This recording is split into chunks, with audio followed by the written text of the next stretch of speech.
दर्शनम्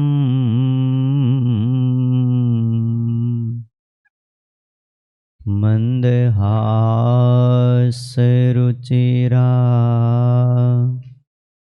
ननाम्बुजम्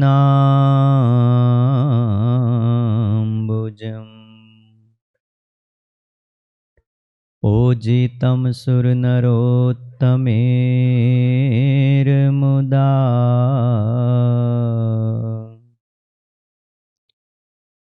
धर्मनन्दनमहं विचिन्तये।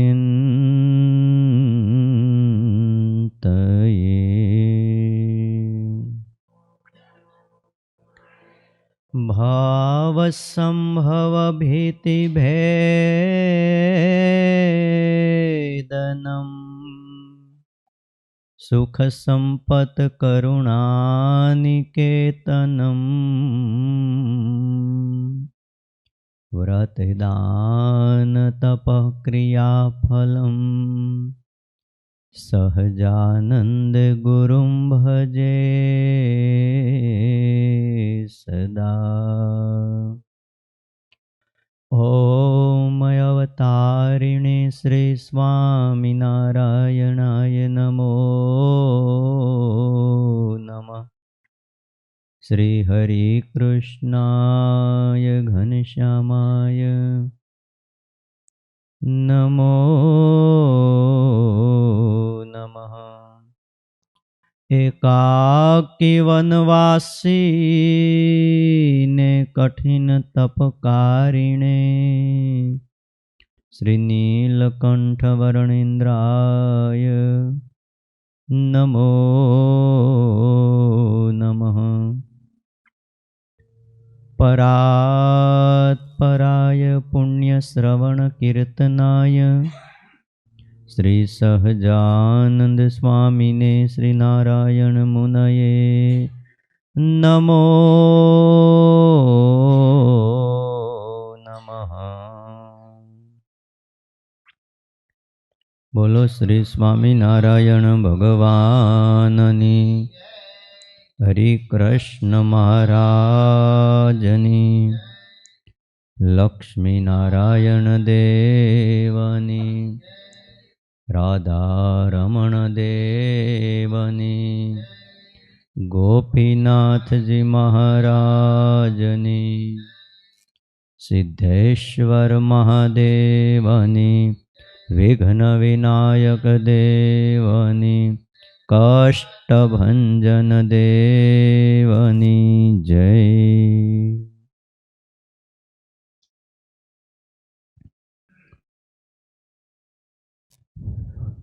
वाला भक्तजनों, सर्वाधार सर्वोपास्य इष्टदेव भगवान श्री स्वामीनारायण, वात्सल्य मूर्ति पूज्यपाद गुरुजी, आप सौ वहाला भक्तजनों,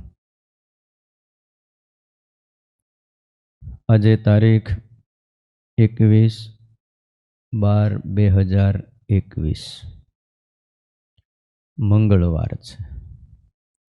धनुर्मास चाले छे। शिक्षापत्री भाष्यनी कथा चालू है। 27मो श्लोक है। चोर पापी व्यसनी नाम, पाखंडी नाम ने कामी नाम, आ बधानो संग न करवो एम श्रीजी महाराज आपने समझावे छे।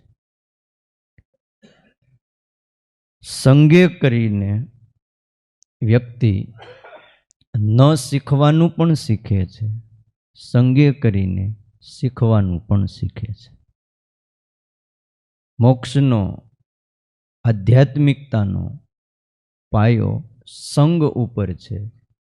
एटले श्रीजी महाराजे अवारनवार वचनामृतमां पण प्रमाणो आपी आपीने ना पाड़ी छे। गमे एवो ज्ञानी होय, विद्वान होय, डायो होय, बधुं जाणतो होय, पण कुसंगी करीने तो एनुं भूंडुं थाय न थाय। शास्त्र में कथा लखी है કે સંગે કરીને બ્રાહ્મણ હતો છતાંય ચોરી કરતા શીખી ગયો. જ્યોતિષ શાસ્ત્રનો પારંગત વ્યક્તિ, જ્ઞાની છે, અને એકવાર એને ત્યાં ચોર આવ્યા. ચોરે આવીને કીધું, ભૂદેવ મુહૂર્ત જોઈ આપો. આ એક ચોર એવો હશે કે જેણે ચોરી કરવાનું મુહૂર્ત જોવરાવ્યું. બાકી એને મુહૂર્ત જોવા ન પડે. કાળ ચોઘડિયામાં પણ જો એ હાથ નાખે ને તો એ સફળ જ થાય. એટલે ચોરે મુહૂર્ત જોવરાવ્યો. આવ્યો કે મહારાજ જરા મુહૂર્ત જોઈ આપો. શેનું જોવું છે? લગ્નનું? ખાતમુહૂર્ત કરવું છે? ગ્રહ પ્રવેશ કરવો છે? શેનું મુહૂર્ત જોઈ આપું? મહારાજ ચોરી કરવાનું મુહૂર્ત જોવું છે. ભૂદેવ કહેતો વયો જા. હા, મારે આવું મુહૂર્ત જોઈ આપવું નથી. મારે મારી વિદ્યાને દૂષિત નથી કરવી. જા તો વયો જા, આવા મુહૂર્ત હું નથી જોઈ આપતો. ચોરને થયું આમ નહીં માને. એ જમાનો હતો કે રૂપિયાની કોથળીઓ હતી, રાણી સિક્કા હતા. એક કોથળી લઈ અને જ્યાં ભૂદેવ બેઠા હતા ત્યાં આગળ લાકડાનો ઓલો હડફા જેવું હતું ટેબલ, એના ઉપર કોથળી મૂકી. લ્યો ભૂદેવ આ કોથળી. હવે એક હારે એટલું નાણું, પેલા ના પડે, મારે આવું નાણું જોતું નથી. મહેનત વગરનું હું લેતો નથી, ભલે થોડું મળે તો થોડું, પણ મારે આવો રૂપિયો જોઈ નહીં. એટલે બીજા ચોરને ઈશારો કર્યો. 4 જણા આવ્યા હતા. એણે ખિસ્સામાંથી એક કોથળી કાઢીને બીજી મૂકી. લ્યો ભૂદેવ આ બીજી, અને જો કામ પતી જાય એટલે પાછી બીજી 2 મોકલાવી દેવું. મુહૂર્ત સારું જોઈ દો. આ બનેલી ઘટના પછી તો ભૂદેવને થઈ ગયું આમાં ખોટું હું છે? આપણે ક્યાં ચોરી કરવીશ? ચોરી કરે એ ભોગવે, આપણે મુહૂર્ત જોઈ આપી. અને મુહૂર્ત જોઈ દીધું. ચોર લોકો સફળ થયા એમાં. એટલે વળી પાછા થોડાક દી પછી આવ્યા. ભૂદેવ તે દિવસે બહુ સારું મુહૂર્ત જોઈ આપ્યું હતું, કામ પતી ગયું, આ બીજું મુહૂર્ત જોઈ આપો. એટલે પાપનો પૈસો ખાવામાં આવ્યો. ભૂદેવની મતિ બગડી. એટલે ભૂદેવને થયું કે આ તમે ચોરી કરવા જાઓ કેટલું મળે? તો કે એમાં કંઈ માપ ન હોય. મળે ઘણું ને ઘણી વાર મારે મળે, બધું મળે. એટલે ભૂદેવે કીધું એમ કરો ને, અડધા મને પાર્ટનર રાખો ને. આપણે મુહૂર્ત જોઈ જઈને પાર્ટનરમાં ધંધો કરી, જે મળે અડધું અડધું વેચી લઈ. તમારે કંઈ દેવાનું નહીં, મારે કંઈ બીજું લેવાનું નહીં. શાસ્ત્રમાં લખ્યું, મહાભારતમાં એમ લખ્યું, પાપ કરનારો, સંમતિ આપનારો, પાપનું સાધન આપનારો, મારનાર, ખાનાર, ખરીદનાર, વેચનાર, આ બધા જ સમાન પાપના ભાગીદાર છે. ફરીવાર પાપ કરનારો જે છે એ તો પાપનો ભાગીદાર છે, પણ પાપ કરવામાં જેણે સંમતિ આપી એ પણ એટલો જ પાપનો ભાગીદાર થાય છે. અને પાપનું સાધન આપનાર, મારનાર, ખાનાર, ખરીદનાર, વેચનાર, આ 6 જણા સમાન પાપના ભાગીદાર છે. મહાભારતમાં વાત લખી, શિક્ષાપત્રી ભાષ્યમાં પણ પ્રમાણ આપીને વાત લખી. તો કે આપણે ચોરી કરવા જાહું ક્યાં? નાની હુની ચોરીમાં મને રસ નથી. આપણે મહારાજા ભોજ રાજાના રાજ દરબારમાં રાજાની તિજોરી તોડીએ. ભૂદેવ કે વાંધો નહીં. મુહૂર્ત જોયું હતું, અને મુહૂર્ત એવું હતું કે સફળતા મળે જ. અને એમાં આ બધા ભોજ રાજાના રાજમહેલમાં પહોંચ્યા. અને ભોજ રાજા એ વખતે એની સૈયામાં સૂતેલા હતા. બરાબર રાતનો મધ્યાહન કાળ છે, ઘસઘસાટ ઊંઘ એને આવી ગઈ હતી. અને બ્રાહ્મણ એમાં ઉપર આગળ મુહૂર્ત જોનારા આગળ ને ચોર પાછળ ત્યાં પહોંચી ગયા. અને એ ભાઈ રાજાનો રાજમહેલ જોયો. ભલે રાત હતી પણ ત્યાં દીવાઓ ને મશાલો બળતી હોય ને ફાનસ કરેલા હોય અને કાચના તકતાઓ ને મણી જડ્યા હોય ને એ ઝગમગારા મારે બધું. એટલે ભૂદેવ તો ઘડીક ભૂલી જ ગયા કે આ ક્યાં પહોંચી ગયા. અને જોઈને એ વિચારમાં પડ્યા. હવે એ વખતે ભોજ રાજા પણ બહુ મોટા પંડિત હતા, જ્ઞાની હતા, ભણેલા વિદ્વાન હતા. રાતનો સમય હતો અને એને રાજાને રાતે કંઈક સ્વપ્ન આવ્યું ને એમાં કંઈક વાતું કરતા હતા અને એમાં એ રાજા શ્લોક બોલ્યા. હો, ચેતોહરા યુવતયો સ્વજનનો નુકુલા સદબાંધવા પ્રણતિ નમ્ર ગિરીશ્ચ ભૃત્યા ગર્જંતી હસ્તી નિવહાસ્તરલા તુરંગા સંમિલને નયનયોર નહીં કિંચિદસ્તી. રાજા હુતા હુતા પોતાના સદભાગ્યનું, સંપત્તિનું વર્ણન કરતા હતા કે મારા રાજ્યમાં અનુકૂળ હોય એવી પત્નીઓ છે, સ્વજનોનુકૂલા, મારા જે સંબંધીઓ છે એ પણ બધા મને અનુકૂળ છે. અને એમાં પ્રણતિ નમ્ર ગિરીશ્ચ ભૃત્યા, મારા જે સેવકો છે, નોકરો છે એ પણ બહુ નમ્ર છે અને વાણી પણ એની મીઠી છે. વળી મારી ઘોડશાળામાં ઘોડાઓ હણહણે છે, ગર્જંતી હસ્તી, અને હાથીઓ પણ એટલા બધા છે, હે મોટી સેના છે. આવું બધું હુતા હુતા બોલે. હવે શ્લોકમાં 4 પાદ હોય, 3 પાદ યાદ આવ્યા, એક યાદ ન આવે. હુતા હુતા વિચારે કે છેલ્લી પંક્તિ કઈ, શ્લોક ભૂલાઈ ગયો. હવે એ વખતે ભૂદેવ ત્યાં ઉભેલા, આમ થોડાક છેટા, આ બાજુ ઢોલ્યો ને ભૂદેવ થોડાક છેટા ઉભેલા. એના મનમાં થયું કે આ શ્લોક બોલ્યા ને હવે આ પંડિત ને વિદ્વાન બોલ્યા વગર રેવાય નહીં.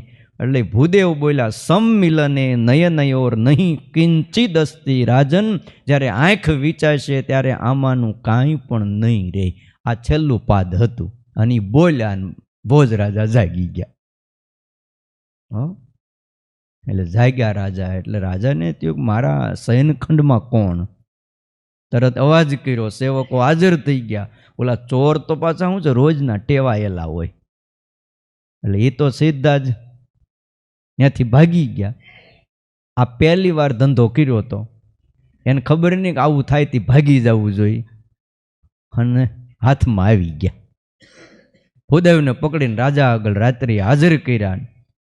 એટલે રાજાએ પછી એને રાખ્યા ને સવારમાં વહેલી સવારે કચેરી ભરાણીને એને હાજર કર્યા ને પૂછ્યું, ભૂદેવ તમે? તો કે હા, હું.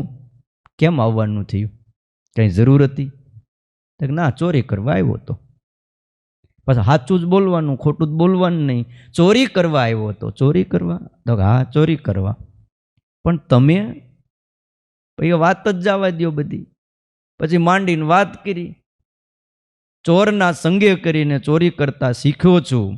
અને તેદી ભૂદેવે એવું કીધું, દ્વિજાગ્ર જન્મા કવિ શું પ્રવીણા. હું બ્રાહ્મણ કુળમાં જન્મ પામ્યો છું, વળી કવિ છું, ડાયો છું, વેદાંગવિત, વેદ પુરાતનમ ચ, વેદનો ભણેલો છું. ધર્માર્થ પ્રાપ્ત કૃપણો દરિદ્રશ્ચ, ચોર પ્રસંગાદપી ચોર ભૂત. હું ધર્મથી અર્થ પ્રાપ્ત કરતો હતો, રૂપિયા મેળવતો હતો, પણ આજ એવો પ્રસંગ આવ્યો, ચોરના પ્રસંગથી મહારાજ હું ચોર થઈ ગયો છું. એટલે શાસ્ત્રમાં ના પાડી છે કે ચોરનો સંગ કરવો. પહેલું જ નામ લખ્યું ચોર, પછી બીજું લખ્યું પાપી, પાપીનો નામ પછી બીજું લખ્યું છે. પહેલા લખ્યું ચોરનો સંગ ન કરવો. બુદ્ધિશ્ચ હિયતે પુંસામ નીચે સહ સમાગમાત, મધ્યમે મધ્યમતામ યાતિ, શ્રેષ્ઠતામ યાતિ ચોત્તમે. માણસની બુદ્ધિ ઉત્તમ માણસનો સંગ કરે તો ઉત્તમ થાય, મધ્યમનો સંગ કરે તો મધ્યમ થાય, અને કનિષ્ઠનો સંગ કરે તો કનિષ્ઠ થાય. અમુક દેશની એવી કહેવતો છે, સ્પેનિશની, કે મને તમે કહો કે તમે કોની સાથે છો, તો હું તમને કહીશ કે તમે કેવા છો. આ એ દેશની એક કહેવત છે. મને એટલું કહી દો કે તમે કોની હારે રહ્યો છો, એટલે હું તમને બતાવું કે તમે કેવા છો. બીજી વાત કરું, દાદા તમારે દીકરે એક જણાએ ફરિયાદ કરી મારે ઘેર આવીને મને બહુ માર્યો. અમુક અમુક એવા વાતાવરણ ને અમુક એવા આખો શું કહેવાય માહોલ જ એવો હોય કે ત્યાં જઈને તમારે ફરિયાદે ન કરી શકાય. કારણ કે એ અમુક વાતાવરણમાં ઉછર્યો હોય, અમુક સંઘમાં મોટો થયો, એટલે કોઈએ ફરિયાદ કરી કે દાદા તમારા દીકરાએ મારે ઘરે આવીને મને બહુ માર્યો. હા, ક્યાંક બજારમાં હોય ઠીક છે, મારા ઘરે આવીને મને માર્યો. એટલે પેલા બાપે કીધું દાદાએ મારવાનું કંઈ કારણ તો હશે ને. તો મારી પાસે એણે સવારના પોરમાં 10,000 રૂપિયા માંગ્યા, મેં ન આપ્યા. તો પછી મારે નહીં ચાટે કે હું વર્તન તમે જુઓ. આ બધી અધર્મીની દુરાચારીઓની ચેષ્ટાઓ છે. અધર્મ છે એ માણસને ખાઈ જાય છે. ચોરી કરનાર જેલમાં પૂરાય, સેવા કરનાર જેલમાં નથી પૂરાતા. ખ્યાલ આવ્યો? ચોરી કરનારા જેલમાં પૂરાય છે. અધર્મનું ફળ અધર્મીઓ જોતા જ હોય છે. પણ બાલ્ય અવસ્થાથી અમુક સંસ્કાર પડી ગયા હોય, અમુક વ્યસન પડી ગયા હોય, જેને માણસ છોડી ન શકે. માત પિતાને દમ હોય ને તો એમ કહેવાય છે કે વારસામાં છોકરાને દમ આવે. માત પિતાને ડાયાબિટીસ હોય તો વારસામાં ડાયાબિટીસની ભેટ મળે. કોઈ પણ રોગ, આંખની નબળાઈ હોય તો એ વારસામાં છોકરાને પણ જન્મતાની સાથે 2, 4, 5 નંબર હોય. બોલો, હજી છોકરો મોટો થાય, હજી તેને શું કહેવાય સિનિયર કેજીમાં જુનિયર કેજીમાં બેહારવાનો હોય ત્યાં એને નંબર એટલા આવી ગયા. એનું કારણ વારસાગત છે. અને ડૉક્ટર પાસે જાઓ ને અમુક રોગમાં ડૉક્ટર દવા આપતા પહેલાં પૂછે આખી હિસ્ટ્રી કે તમને તમારા દાદાને, એના બાપુજીને, એના 4, 5, 6 પેઢીમાં કોઈને કાંઈ આવો રોગ હતો? અને એ રોગ એક પેઢી નો આવે, બીજી પેઢી, ત્રીજી પેઢી આવે. બોલો કેટલું ઝીણું હશે, તમે વિચાર કરો. એટલે સંગ દોષથી સંસ્કારને આધીન બાલ્યાવસ્થામાં જે સંસ્કાર પડ્યા હોય એ જાતા નથી. પિતા અને પુત્ર આમ બે ચાલ્યા જતા હતા ને એમાં એક વાડીમાં આંબા બહુ હારા ને આંબામાં કેરી લૂમે ઝૂમે આવેલી. અને કેરીઓ જોઈ એટલે પિતાએ કીધું હાલ ને ઉપડે એટલી કેરી ઉતારી લઈ. છોકરો કે પણ બાપા આ વાડી ક્યાં આપડીશ, આંબા ક્યાં આપણે વાવ્યા છે? તે કોકે વાવ્યા થઈ છે ને, આ કેરીઓ છે, કોઈ છે નહીં. હાલ ને આપણે ક્યાં જાજી ઉપાડવીશ, આપણાથી ઉપડે એટલી ઉપાડી લઈએ. બાપ દીકરો બે આંબા વાડિયા મીંડ્યા ઉતારવા ચડ્યા અંદર. અને એમાં ઘરધણી આવ્યું, ઓચિંતા આવવાનું થયું. છોકરાને કેરી ઉતારતો જોયો એટલે પહેલાં તો કાટલો પકડીને 2 થપાટ ગાલ ઉપર છોડી દીધી. કેરી ઉતારીશો, હાલ તને તારા બાપા પાસે લઈ જાવ, માર ખવડાવું. ત્યારે છોકરો કે મારા બાપા જો ઉપર બેઠા. હવે એ ઉપર બેઠા, ઉપરથી ઉતારીને છોકરાને કેરી આપતા હતા. હવે વિચાર કરો, જેના હાથમાં ધર્મની લગામ હોય, જે વ્યક્તિ પાસે કંઈક અપેક્ષા રખાતી હોય, હવે એ ઉપર બેઠા હોય, ફરિયાદ ક્યાં કરવી કયો? ફરિયાદ કોને કરવી? એટલે કહેવાય એવું નથી. ઘણીવાર સંગે કરીને આવું થાય. ઓલા યુવાનો મુસાફરીએ જતા હતા ને એમાં હવે નિર્ણય કર્યો કે આપણે સૌએ નાસ્તામાં એક વાનગી બધાએ લઈ લેવાની છે. આપણે જાત્રાએ જવું છે, ફરવા જઈએ છીએ, પણ આપણે એવું કરવું છે કે એક વસ્તુ 2 જણાની ભેગી ન થાય. એટલે નક્કી કર્યું, બોલ તું હું લાવીશ? એક જણો કે ભાઈ હું પેંડા લઈ લઈશ. સારું હાલ, તું હું લાવીશ? તો કે હું સુખડી લઈશ. સારું. ત્રીજાને કીધું તું? તો કે હું છે ને મોહનથાળ લેતો આવું. ચોથાને કીધું તું શું લાવીશ? તો કે આ શિયાળો છે ને તો હું અડદિયો લેતો આવીશ. આમ એક પછી એક બધા. તો કે ભાઈ આ બધું તો ઠીક છે પણ ગળ્યું મોઢું ભાંગી નાખશે. તો કે એમ કરી તું સેવ ગાંઠિયા ને આવું બધું ફાફડી લેતો આવજે. સારું. તો એક જણો હતો તો કે શ્રીમંત છોકરો, હો બોલ તું શું લાવીશ? તો કે હું મારા ભાઈને હારે લેતો આવીશ.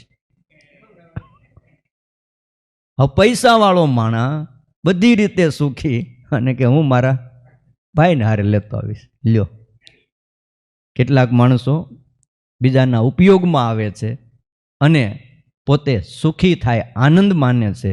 ત્યારે કેટલાક બીજાનો ઉપયોગ કરીને આનંદ માને છે. તો જનતાને ઉપયોગી થાય ને એ સત્પાત્ર થાય છે, અને ઉપયોગ કરનારો હોય છે તિરસ્કારને પાત્ર થાય છે. ભરેલા સરોવરની પાસે બધા આવે છે ભલા ભક્તો, પણ સૂકું ભઠ હાવ આમ તળાવ હોય એની પાસે કોઈ આવતું નથી.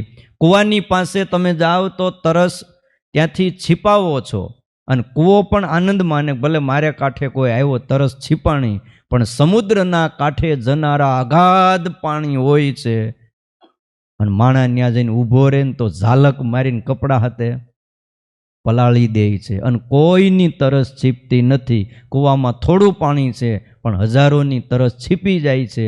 સમુદ્રમાં લાખો ક્યુસેક ટન પાણી છે પણ કોઈની તરસ નથી છીપતી. એટલે શાસ્ત્રમાં લખ્યું છે કે જેવો સંગ ને જેવો માણસ એવા વિચારો અને એવું જીવન બને. વચનામૃતમાં લખ્યું 4 પ્રકારના કુસંગીનો સંગ અમારા આશ્રિતોએ ન કરવો. ગરડા પ્રથમનું 48મું વચનામૃત છે. એમાં કુડાપંથી, શક્તિપંથી, નાસ્તિક, શુષ્ક વેદાંતી, આ 4ના નામ આપ્યા. વળી ગરડા પ્રથમનું 18મું વચનામૃત વાંચો. એ આખું વચનામૃત કુસંગે કરીને ભૂંડું થાય છે એનું છે.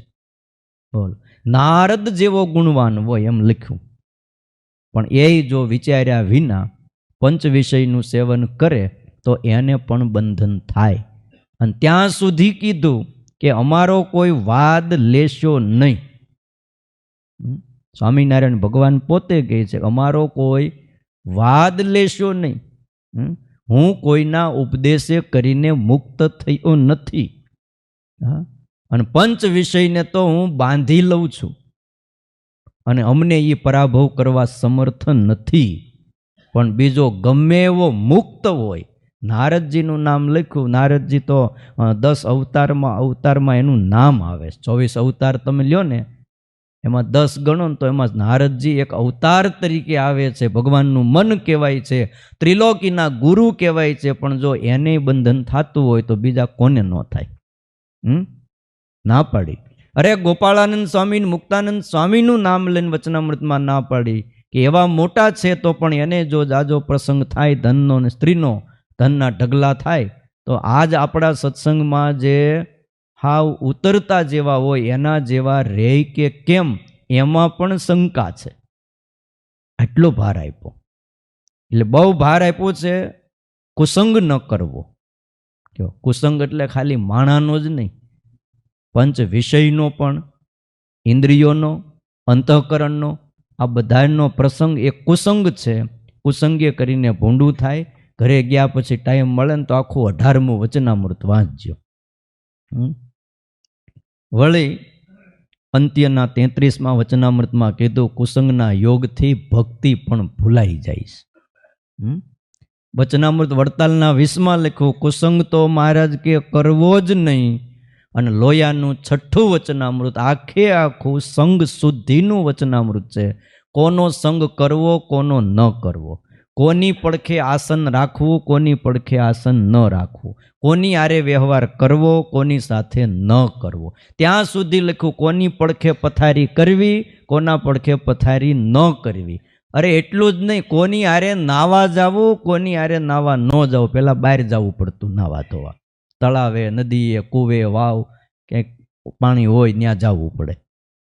તો સવારે ઉઠીને નાવા જવાનું થાય ને તો કોની આરે જવું. હવે તમે વિચાર કરો, સવારે ઉઠીને જે વ્યક્તિ નાતા હોય એ કાંઈક તો સારા ધાર્મિક હોય કે નહીં, તોય એમાંય ના પાડી કે એની આરે નાવાય ન જવું. લ્યો, સંગ ન કરવો. અને પાછું એ કીધું કોની વાત સાંભળવી અને કોની ન સાંભળવી. લ્યો, આટલો ભાર સ્વામિનારાયણ ભગવાને. આ આખું વચનામૃત સાધુનું છે પણ તોય ના પાડી. લ્યો,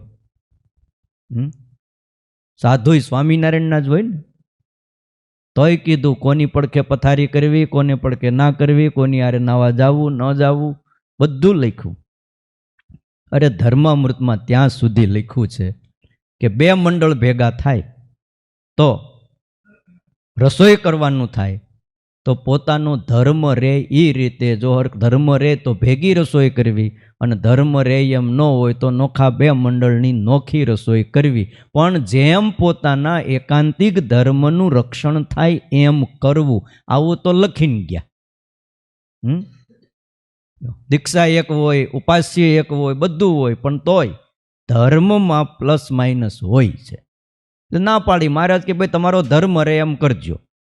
રુચિ મળતી આવે ને જો એ ધર્મ પાળતા હોય તો ભેગી રસોઈ કરો, ન પાળતા હોય બેન કે તમે તમારી રીતે કરી લો, અમે અહીંયા કરશું. જોનારાને ત્યારે એવું થાય કે આવું કેમ? આ સમાજમાં ઘણા ભાઈ આ બધા એક જ છે ને એમાં શું વાંધો? પણ સ્વામિનારાયણ ભગવાન કહીને ગયા છે કુસંગ અંદર અને બહાર બે જગ્યાએ છે. વચન વિધિમાં નિષ્કુળાનંદ સ્વામીએ 2-4 પંક્તિઓ લખી છે. પૈસા કર સુંદર ત્યાં લગી, ન ભળી લાળ ભોયંગની. પૈસા કર સુંદર ત્યાં લગી, જ્યાં લગી ન ભળી લાળ ભોયંગની. તેમ હરિજન સારો ત્યાં લગી, જ્યાં લગી નથી સોબત કુસંગની. સમજાય એવું છે ને? નિષ્કુળાનંદ સ્વામીએ છે ને બહુ ચોખ્ખું લખ્યું છે ગુજરાતી ભાષામાં, નથી ઇંગ્લિશ લખ્યું. અંગ્રેજીમાં લખ્યું હોત તો શું કરત હું તમે? સંસ્કૃતમાં લખ્યું હોત, હિન્દીમાં લખ્યું હોત, વ્રજ ભાષામાં લખ્યું હોત. કેટલા મોટા ભાગ છે કે આ ધરા ઉપર, એમાં ગુજરાતની ભૂમિ ઉપર 200 વર્ષ પહેલા આખો મુક્તનો સમુદાય ઉતાર્યો સ્વામિનારાયણ ભગવાનને, અને એમની પાસે શાસ્ત્રો લખાવ્યા. અને નિષ્કુળાનંદ સ્વામી લખે એટલે આમ સારધાર ઉતારી જ દેવો, આમ પ્રમાણ સાથે. હવે સીધી વાત કરે કુસંગની સોબત ન કરવી, તો હવે આ વાત સીધી એ તો લખ્યું જ છે, કુસંગની સોબત ન કરવી. હરિભગત હારો ત્યાં લગી જ રે, ક્યાં લગી? જ્યાં લગી કુસંગનો સંગ થયો નથી, કહેતા કુસંગની સોબત નથી. કેવી રીતે? પૈ સાકર સુંદર ત્યાં લગી.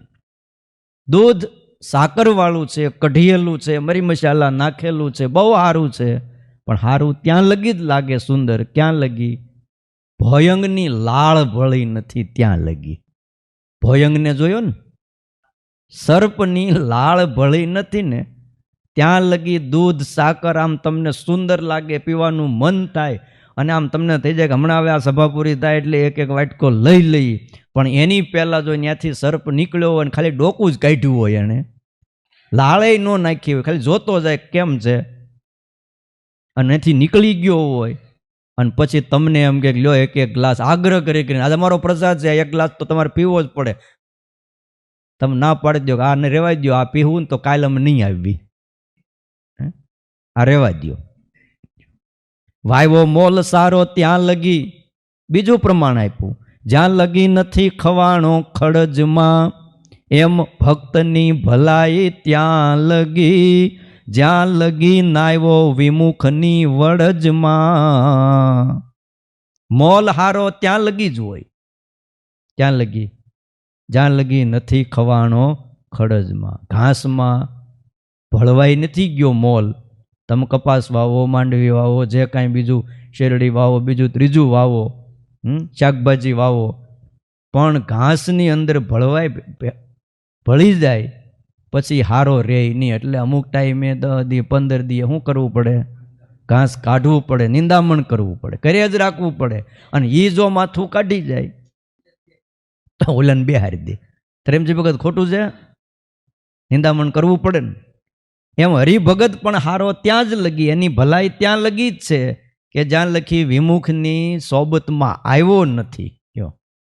બહુ અસર થાય છે. આકાશમાંથી પાણી પડે છે, એમાં ક્યાંય ખાટું ખારું તીખો ગળ્યો કંઈ સ્વાદ છે? તમે ચાખ્યું નહીં હોય, અધરથી ઝીલ્યું ક્યારે પાણી? કયો વારી વારીદ એકથી વરસ્યું, જે છીપમાં જઈ પડ્યું, તેનું મોતી થયું થઈ શર્કરા, જે શેલડીમાં ચડ્યું.